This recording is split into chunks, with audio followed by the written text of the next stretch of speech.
여러분 안녕하세요. 의사소통 시간입니다. 오늘은 10주차 8장 의사소통의 기본 요소에 대해서 하려고 합니다. 여러분께서 그 8장부터 마지막까지 PPT 너무너무 잘 내주셨고요. 이번 8장은 또 우리 강민지, 고민서, 공지원, 구성모, 김민정 5학생이 너무 준비를 잘 하셨고 영상도 준비했습니다. 그 공지원이 조장으로 했고 너무 역할을 잘 해주셔서 감사합니다. 그러면 여러분께서 발표하신 영상을 올려드렸으니까 먼저 보시면 요약 정리가 잘 될 거예요. 저는 이제 요점 정리만 부가해서 말씀드리도록 하겠습니다. 이번 주는 의사소통의 기본 요소이고 인간관계는 의사소통을 통해서 이루어진다. 요즘은 SNS 등으로 소통이 넘쳐나고 그렇지만 진정으로 의사소통이 어떤 중요성을 갖는지, 그리고 의사소통 능력에 개인차가 있잖아요. 잘하는 사람, 못하는 사람의 개인차를 발생시키는 요인이 무엇인지, 그리고 의사소통 능력에 영향을 미치는 요인인지 무엇인지 알아보고 좀 더 의사소통을 잘할 수 있는 방안을 살펴보도록 하겠습니다. 먼저 의사소통에 대한 이해, 의사소통의 중요성. 우리 친구들이 발표했듯이 그 PPT에 뭐 페이스북, 카카오톡 여러 가지 이제 인스타그램 이런 그 SNS의 발달에 그것을 이미지로 잘 표현해 놓았는데요. 그런 SNS의 발달로 자신의 생각과 감정을 전하는 그런 방법, 커뮤니케이션 방법이 넘쳐나고 있는 시대이긴 하죠. 그렇지만 기본적으로 메시지를 전달하는 사람은 송신자이고 메시지를 받는 사람은 수신자이잖아요. 그런데 기본적으로 상대가 어떻게 마음에 느끼게 하는 그런 메시지 전달을 하려면 그 메시지를 받는 수신자의 특성, 수신자의 생각, 수신자의 욕구. 그래서 메시지를 받는 사람이 어떤 것을 좋아하는지, 어떤 욕구를 가지고 있는지를 알고 있을 때 그에 맞는 것을 반영해서 전달을 했을 때 소통이 잘 되겠죠. 그런데 여러분도 저도 그게 쉽지 않잖아요. 그리고 내가 나도 잘 모르는데, 그리고 얘기하면 나의 욕구, 나의 생각을 주로 전달하잖아요. 뭐 SNS는 더 그렇습니다. 주로 자기의 얘기를 일방적으로 전달하는 소통 도구인데요. 실제로 소통이 잘 되려면 내 메시지를 받는 사람, 수신자의 생각, 욕구, 그런 것을 파악한 사람이 의사소통의 강자가 되겠죠. 그래서 이것을 잘 생각해서 말을 하고 또 글을 쓸 때 상대방이 어떻게 느낄지를 고려하면서 하는 것이 굉장히 중요한 것 같습니다.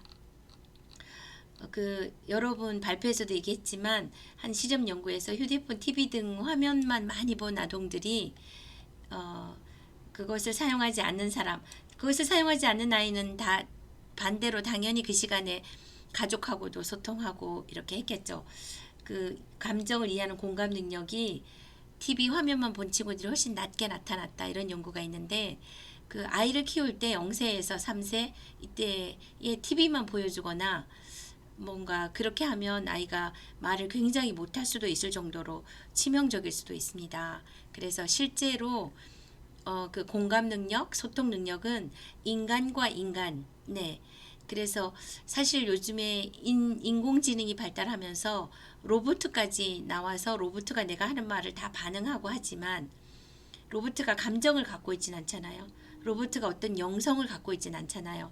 인간만이 감성, 영성, 그리고 모든 그런 따뜻함, 그런 모든 것을 갖고 있는 건 인간이니까 로봇하고 비교할 수가 없고 하늘과 땅 차이인 거죠.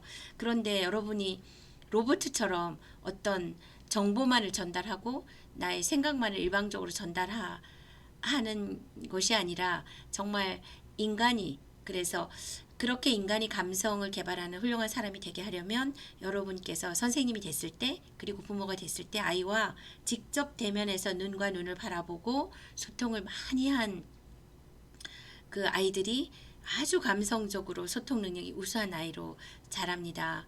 저희도 부모 세대에서 바쁘고 시골에서는 농사일로 바쁘시고 여러 가지로 바쁘신 그 부모님 그 자녀로 자랐잖아요. 그래서 저도 뭐 개인적인 소통을 잘 하는 것이 아닙니다. 끊임없이 노력하고 그렇게 하고 있고 또 우리는 차세대를 여러분은 키우는 그러한 교사가 되고 부모가 될 사람들이기 때문에 이런 한 눈을 바라보면서 소통하는 그 아이들을 TV 보여주고 일방적으로 뭐 하게 하고 그런 거는 정보로 굉장히 중요하죠. 지식도 중요하지만 소통 능력은 눈과 눈을 바라보고 마음과 마음을 느끼는 것이 가장 큰 소통 능력이 됩니다. 그래서 TV나 휴대폰만 본 친구들이 감정을 이해하는 공감 능력이 낮다. 예, 그것을 인지하시면 좋겠습니다. 그래서 뭐그 네. 그래서 여러분이 이제 여기 보시면 친절하게 한 말은 상대방도 친절하게 만든다. 아동은 성인과 어떤 대화를 했는가에 따라 가치관과 성공감이 달라질 수 있다. 상대방에게 거절당하는 일이 많아지면 자아 존중감이 낮아진다. 심지어 악플 때문에 자살하는 사람도 생긴다. 네. 그래서 친절하게 말했을 때 상대방이 친절한 성격이 형성될 수도 있을 만큼 내가 하는 한마디의 친절한 말이 중요하다. 네, 여러분도 저도 이 말을 명심하면 좋을 것 같습니다. 네, 그리고 심리학자 아들러가 자신의 생각이나 감정을 직접적으로 분명하게 전달하여 갈등을 능숙하게 다루고 인간관계를 원만하게 유지하는 것을 자기 표현 능력이라고 하였다. 그래서 자기 표현 능력이 높은 사람이 소통을 잘 하겠죠. 근데 아들러는 자기 표현 능력이 높은 사람이 어떤 사람이냐 하면 자신의 생각, 자신의 감정을 직접적으로 분명하게 잘 전달할 수 있는 사람이라고 했습니다. 그래서 조금 더 뒤에 가면 이것에 대해서 조금 더 자세하게 하도록 하겠습니다. 네. 그래서 의사소통 능력에 영향을 미치는 요인에서 토니아 레인맨에 의하면 의사소통의 93%는 비언어적 표현으로 이루어져 있다. 그러니까 제가 굉장히 무표정한 로봇 같은 표정으로 얘기하면 아무리 친절한 말을 해도 여러분이 그것을 친절하게 느끼지 않을 수가 있습니다. 그래서 비언어적인 오히려 표현이나 그런 어떤 느낌, 어떤 제스처 그런 것이 영향을 미치는데 심지어 액세서리나 화장도 이제 뭔가 그래서 예쁘면 용서한다 이런 말도 있잖아요. 그래서 그런 것도 소통에 작용을 한다. 수천 가지가 소통에 작용을 하니까 개인차가 있을 수밖에 없다. 이렇게 했고요. 성장 배경 당연하죠. 부모와 어떻게 소통하고 성장했는지, 친구와 어떻게 소통하고 성장했는지에 따라서 소통 기술이 달라지고, 그리고 어떤 사회에 살고 있는가에 따라서 의사소통 능력도 달라지겠죠. 그래서 지역별로도 소통의 스타일이 굉장히 다릅니다. 그리고 뭐 전통사회에 살았느냐 또 현대사회에 사느냐에 따라서 소통이 다르겠죠. 왜냐하면 전통사회는 인격의 사회였다면 현대사회는 성격의 사회다.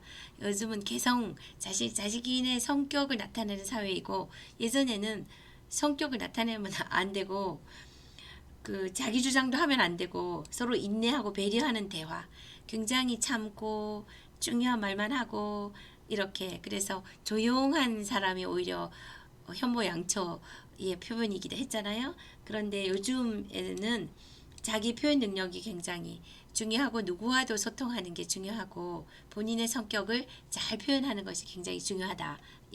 그렇게 볼 수 있겠습니다. 그래서 이러한 사회 변화에 따라서도 다르고 가족 생활의 변화에서도 다르고 자기 표현 수단이 너무 많이 증가하니까 또 달라지니까 개인차도 많이 다르겠죠. 그래서 소통 능력을 기르는 것이 굉장히 삶의 질을 높이는 데 중요하다. 네. 요거는 똑같은 게 들어왔네요. 네. 자, 그 다음에 인간관계 형성을 위한 의사소통의 기본 요소에서 첫 번째, 자기 노출. 인간관계는 의사소통을 통해 만들어진다. 결국은 이제 나의 이야기를 전달하고 또 상대방도 자신의 이야기를 전달하는 자기 노출이 있는 거잖아요. 그런데 여기서 이제 포인트만 우리 또 공지원이 발표 잘했는데요. 상대방에게 궁금한 것을 물어볼 때는 어떻게, 왜, 무엇을 이렇게 의문사를 사용하는 게 좋다. 그러니까 이거 어떻게 오셨어요? 만약에 전철 타고 오셨어요? 그러면 네, 아니요만 대답해야 되잖아요. 그럼 어떻게 오셨어요? 그럼 뭐 이것저것 전철, 집에서 전철이 가까워서 뭐 전철을 탔고요. 이렇게 다양하게 얘기할 수가 있는 거잖아요. 그래서 yes, no 대답보다는 어떻게, 무엇을, 왜 이렇게 뭔가 서로 대화가 잘 풍부하게 주고받을 수 있도록 해라. 그리고 자신의 말만 하면 상대방이 무례하게 느낄 수가 있고 자기 자랑만 늘어놓으면 상대방이 부담을 느낀다. 그런데 또 상대의 말을 듣기만 하고 자신을 노출하지 않을 경우에는 경계심을 가질 수 있다. 그래서 대화할 때는 상대방을 배려하면서 상호적으로 배려하면서 서로 얘기하고 답하고 이렇게 하는 것이 좋겠다. 적절히 교환하면 좋겠다. 이렇습니다. 그리고 우리 공지영이 발표했는데 호빈 와이즈버그 레이에 의하면 감정 표현과 언어 표현에 따라 인간의 유형이 바뀐다. 감정을 어떻게 표현하느냐. 그리고 언어 표현을 어떻게 하느냐. 그래서 자신의 감정을 잘 표현하지 않고 말도 안 하고 그러면 차단형. 뭐 밥 먹었니? 네. 감정도 표현 안 해. 맛있었다는 표현도 안 해. 말도 뭐 어디서 먹었어요도 안 하고 네. 이 차단형. 그리고 감정은 나타내는데 언어 표현은 안 해요. 그러면 표정으로는 네 이렇게 하지만 말을 잘 안 하면 본인의 억제형. 그리고 감정은 안 나타내고 언어만 표현하면 그건 이렇게 해가지고 맛있었고요. 그 집은 이렇게 해서 뭐 이런 걸 넣으니까 조미료를 넣으니까 맛이 없습니다. 뭐 분석형도 있고.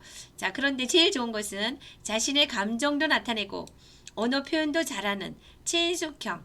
네, 그래서 사실은 감정을 나타내는 게 중요한데 또 나중에 하겠지만 다음에 또 문제 해결에 대해서도 하고 감정을 표현하는 게 중요한 것 같아요. 사실 그래서 엊그제 사실은 우리 아들이 저를 좀 화나게 하는 말을 했어요.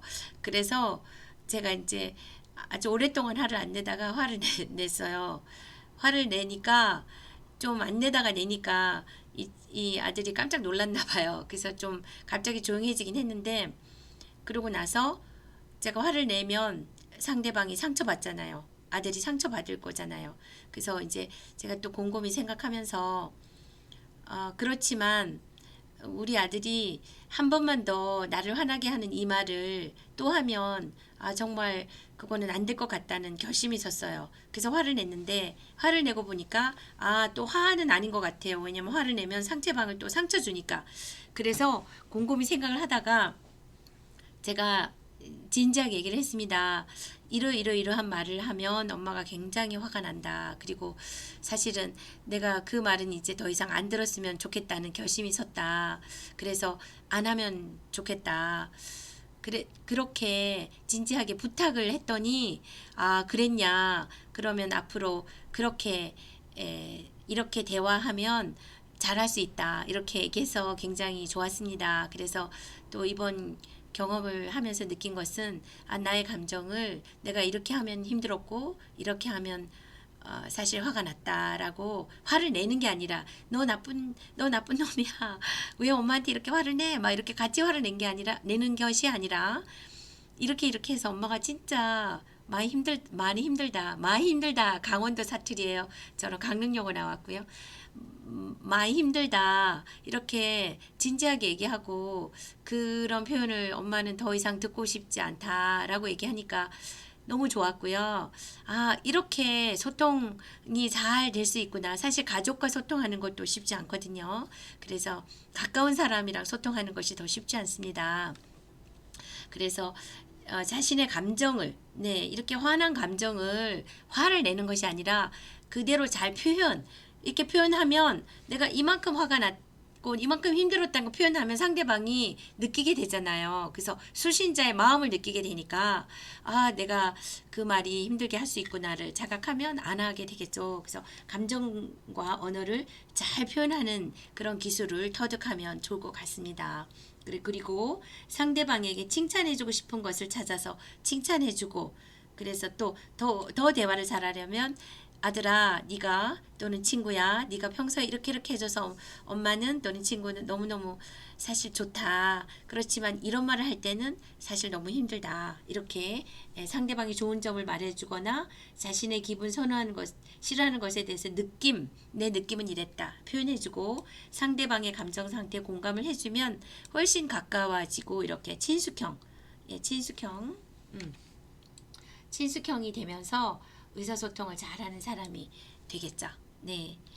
그리고 이제 이어서 마찬가지입니다. 감정 표현을 할 때 친밀감은 감정을 나눌수록 생기게 됩니다. 그래서 말을 아무리 잘해도 감정을 나누지 않으면 친해지지 않잖아요. 그래서 화가 나면 화가 났다, 기쁨은 기쁘다, 슬픔은 슬프다. 그래서 사랑이든 애정이든 기쁨 등의 긍정적인 감정 표현을 말하는 사람은 기분을 좋게 만들고 상대방에게 자신이 누군가에게 사랑과 기쁨을 줄 수 있다는 것을 깨닫게 한다. 그래서 여러분께서 PPT 발표 자료를 너무너무 잘 하시고 또 아주 빠른 시간에 내가 일조에게 영상을 찍으라고 했는데 하루 만에 모두 다 찍어서 보낸 거에 대해서 진짜 감동했습니다. 너무너무 감사했고 여러분들이 아 정말 훌륭하다. 그리고 또 이미 훌륭하기도 하고 또 이 코로나라는 어려운 시기를 겪으면서 과제를 아주 빠르게 하는 능력도 많이 생겼구나.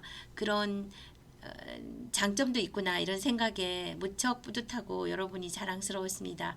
진짜 최고예요. 잘했어요. 네. 사랑합니다. 그리고 네, 그래서 감정을 솔직하게 잘 나누는 사람이 친밀해지고 친숙해지고 그런 소통이 잘 될 수 있다라는 것을 다시 한번 말씀드리고요. 그리고 또 아까 얘기했지만 화가 났다라고 말하기보다 화가 나게 된 이유인 고통이나 두려움에 대해서 나는 이렇게 해서 힘들고 평소에 네가 이렇게 말한 것을 계속 반복적으로 또 하니까 아 정말 그 얘기를 더 이상은 듣고 싶지 않다. 저는 그렇게 말했어요. 그래서 뭐뭐 할까봐 두렵다. 정말 더 이상 이거 들을까봐 걱정된다. 네. 그리고 그렇게 말을 하면 그리고 나 화법이잖아요. 네가 이렇게 너는 늘 이렇게 말하지. 그러면 상대방이 내가 언제 늘 말했냐? 한 번 말했지. 이렇게 되는 거예요. 그래서 너는 늘 이렇게 이래 이게 아니라 나 화법 너에 대한 얘기를 하지 않고 내가 이렇게 힘들다라는 나의 감정을 소통하면 좋겠습니다. 그리고 상대방을 비난해야 되는 경우가 있어도 너는 형편없는 사람이야 라는 식으로 인격에 대해서 말하는 것은 바람직하지 않다. 왜냐하면 물론 형편없이 행동할 때도 있습니다. 그렇지만 형편없는 사람이야 라고 규정하면 그 친구는 본인의 인격에 대해서 평생 형편없는 사람이 되는 거잖아요. 그래서 그건 아니다. 이번에 형편없이 했을 수는 있지만 그렇잖아요. 그럼 이번에 네가 이렇게 하니까 나는 힘들다 라고 말해야 된다. 그리고 말하는 사람은 강하게 표현해서 후련함을 느낄 수 있지만 듣는 사람은 항상 형편없는 행동만 하는 것이 아니므로 억울함을 느끼게 되죠. 이번에 형편없게 행동했어도 그것을 인정하지 않게 됩니다. 난 그렇지 않아 라고 그렇게 되잖아요. 그래서 너는 뭐야 이렇게 너는 언제나 그래 이렇게 하는 것보다 인격이 아닌 행동에 대해서 그래서 넌 늘 청소를 하지 않아. 넌 청소 못하는 게으른 사람이야. 이게 아니라 너는 참 게으른 사람이야. 이게 아니라 아 청소를 안 했구나. 오늘 엄마가 이렇게 부탁을 했는데 청소를 안 했구나. 또는 같이 이렇게 그룹웍을 했는데 너만 청소를 안 하고 갔구나. 이렇게 하면 아 다음에 잘할게. 이렇게 할 수가 있는데 넌 늘 청소 안 하는 이상한 사람이야. 넌 게으른 사람이야. 이렇게 가는 것이 아니다. 라는 그런 화법을 인지하는 것도 중요한 것 같습니다. 그래서 네가 오늘 청소를 하지 않아 화가 난다. 이건 나 화법이니까 괜찮죠? 딱 이 경우만 얘기하고 이래야 되는데 넌 언제나 청소하잖아 이렇게. 예, 그 예전에 어떤 엄마가 화법을 배워서 집에 가서 했는데 그 어, 아이가 늘 핸드폰을 보면서 이렇게 구부리고 앉아서 이렇게 하니까 너는 그래도 고쳐서 한 거예요. 네가 할머니처럼 그렇게 구부리고 앉아서 핸드폰을 하니까 엄마가 힘들다 이렇게 화법을 배워서 얘기를 했는데도 불구하고 그 아이의 답변이 내가 언제 할머니처럼 그렇게 행동했어요 이렇게. 그래서 그런 어떤 수식어도 붙이지 말고 네가 이렇게 구부리고 하니까 엄마가 허리가 반듯하지 않을까봐 걱정된다. 이렇게 제한 딱 그것만 제한해서 하는 것이 좋겠다. 네, 그런 표현이 있습니다. 그래서 자기 표현의 목표는 원만한 인간관계를 유지하는 것이다. 그래서 내가 어떤 말을 하는 목표는 내 말을 상대방이 인지해주고 상대방하고 친해지고 서로 좋아지고 함께 하고자 하는 게 목표인데 그 목표를 잊어버리고 내 입장만 얘기하거나 진짜 목표는 우리들의 관계가 좋아지는 거이잖아요. 예, 그래서 선생님도 끊임없이 노력하고 있는 거입니다. 선생님도 이것이 다 되면 정말 아주 좋겠죠. 선생님도 잘하기 때문에 이 말을 하는 것이 아니고 가르치면서 배우고 또 여러분의 반응을 보고 또 이렇게 하면 안 되겠구나를 끊임없이 갈고 닦는 거잖아요. 그래서 바닷가의 돌을 보면 아주 둥근 돌이 많잖아요. 그거는 바닷물의 파도에 갈고 닦이고 이게 마지막이야 하지 않을 정도로 끊임없이 갈고 닦은 그런 여러분과 제가 되도록 노력하면 좋겠습니다. 그리고 부정적인 감정은 관계를 악화시키거나 소원하게 만들 수 있으므로 말하는 지혜가 필요하다. 이제 함께 키우도록 하겠습니다. 그리고 경청, 경청. 사실 이렇게 앞에서 말하는 거 중요하다고 했지만 경청이 사실은 더 중요하다. 그래서 어떤 판매 사원이 그 어떤 사장님께 뭘 팔러 갔는데 그분이 그 사장실에 가서 사장님이 걸어놓은 좋아하는 그림을 보면서 저건 어떤 건지 설명해 주세요. 또는 이건 어떻습니까? 설명해 주세요. 이런 것만 했는데 그 사장이 그 판매 사원이 가고 나서 비서에게 저 친구는 내가 본 사람 중에 가장 말을 잘하는 사람이었다. 듣기만 했는데 상대 그 사장님의 말을 충분히 받아들여 줬기 때문에 아주 말을 잘하는 사람이다라고 했고 물건을 많이 팔아줬다고 하십니다. 경청이 그만큼 중요하고요. 내가 상대방의 말을 듣는 것은 나의 의지로 할 수 있을 뿐만 아니라 말하는 것보다 준비할 것이 많지 않아 더 용이하기도 합니다. 경청으로 점수를 많이 딸 수 있는데 가성비가 높은 거죠. 네, 게다가 듣는 것만으로도 상대방을 변화시키고 관계를 제어할 수 있다. 네, 내가 상대방의 말을 경청하면 상대방도 나의 말에 귀를 기울일 것이라고 상대방의 말에 반응을 보이지 않거나 반박거리만 찾으면 상대방도 나에게 그러할 것이다. 예, 그래서 내가 상대방의 말을 잘 듣는 사람이 되면 상대방의 성격까지도 온화해지고 좋아질 수 있다. 예, 이런 논리가 되는 거예요. 네, 그래서 경청이 굉장히 중요하다.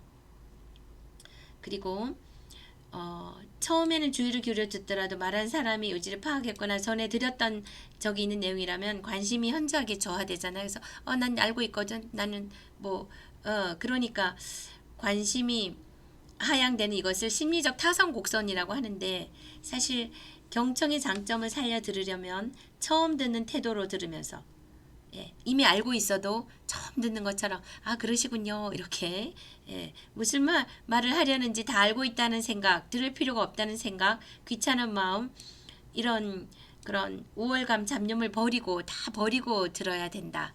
그래서 여러분 무아라는 말 들어보셨죠?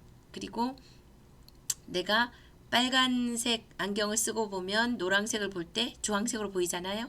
또는 내가 어떤 감정을 많이 갖고 있거나 또는 난 그거 알아 이렇게 했을 때 상대방의 말이 잘 들려지지가 않잖아요. 그러니까 그런 모든 걸 내려놓고 백지 상태로 상대방 말을 들으면 알고 있거나 뭐 감정이나 모든 걸 내려놓고 그럼 상대방의 말을 스폰지처럼 받아들이고 응답할 수가 있잖아요. 네. 그래서 여러분께서 이제 우리 친구들 발표 미리 봤을 거잖아요. 그리고 이거 들으면 아 이거 반복되네 이렇게 할 수도 있고 아 정확하게 각인이 되네 이렇게 볼 수도 있습니다. 그래서 여러분이 열심히 하지만 또 백지 상태 또 똑같은 것도 새롭게 받아들이는 그런 능력이 경청의 능력이겠죠. 네.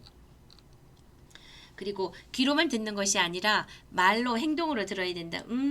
그렇군. 그래서 끄덕끄덕.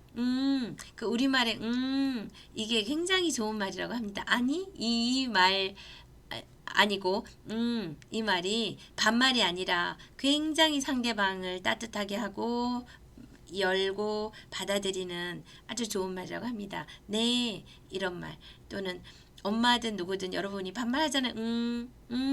할게요. 이렇게 하는 말이 굉장히 좋다고 합니다. 그리고 상대방의 말을 귀를 기울이고 듣고 있다는 것을 전해지니까 더 신나게 할 수 있잖아요. 예, 그래서 관계가 친밀해지고 좋아지는 거죠. 신뢰하는 관계가 되고. 그런데 또 이런 거 좋다고 합니다. 지금까지 하신 말씀 뭐뭐이지요? 라고 요약해서 알려주면 좋다고 합니다. 아, 예를 들면 여러분께서 제 말을 듣고 있다면 아, 교수님께서 경청 잘 듣고 호응을 잘하고 또 아주 백지 상태에서 듣는 게 굉장히 중요하다는 말씀이시죠? 이렇게 말을 하면 저는 아마 굉장히 좋아할 것 같아요. 네, 그래서 그런 게 중요하고 그 다음에 상대방이 하는 말이 사실적 측면인 행동보다 먼저 상대방의 감정 상태에 주의를 기울이고 이에 공감하면 이해를 받는다는 생각이 든다. 그래서 상대방이 굉장히 화가 나서 막 앞뒤 없는 말을 할 수도 있잖아요. 우울할 때, 실망했을 때 그렇게 말을 할 때 네 말에 논리가 없다 이렇게 받아들이는 것이 아니라 아 네가 굉장히 화가 났구나 또는 네가 마음이 지금 안 좋구나 이렇게 감정을 알아주고 이제 또 받아들여주면 아주 좋은 관계 형성이 되고 소통이 된다. 상대방의 감정을 너그럽게 받아주는 것은 상대방에 대한 깊은 관심과 이해를 보여주는 거죠. 상대방이 어떤 말을 해도. 그래서 결국 신뢰가 되고 친밀한 관계를 맺게 되는 거죠. 그러니까 상대방의 감정에 귀를 기울여라. 상대방이 하는 단순한 말, 그러니까 상대방이 난 네가 싫어 이렇게 말할 수도 있잖아요. 그 말은 싫다는 말이지만 그 말의 감정을 살펴보면 난 너를 기다렸어. 네가 나한테 더 전화해 주기를 바래. 나는 네가 좋아 이 말일 수가 있잖아요. 그러니까 상대방의 감정을 잘 받아들여서 난 네가 싫어 라고 말했을 때 아 그래 내가 전화를 자주 못해서 화났구나 이렇게 반응할 수 있는 그러한 소통 능력자가 되면 좋겠죠. 네. 여기까지 간단히 했고요. 여러분 친구들 너무 자료 준비 잘했고 좀 영상 잘 준비했으니까 PPT 발표 자료 잘 보시고 이번 주도 건강하고 행복하게 보내시고 다음 주에 만나고요. 또 다음 주 발표 영상 과제 조별로 드리겠습니다. 네, 잘 하시고요. 사랑합니다. 감사합니다.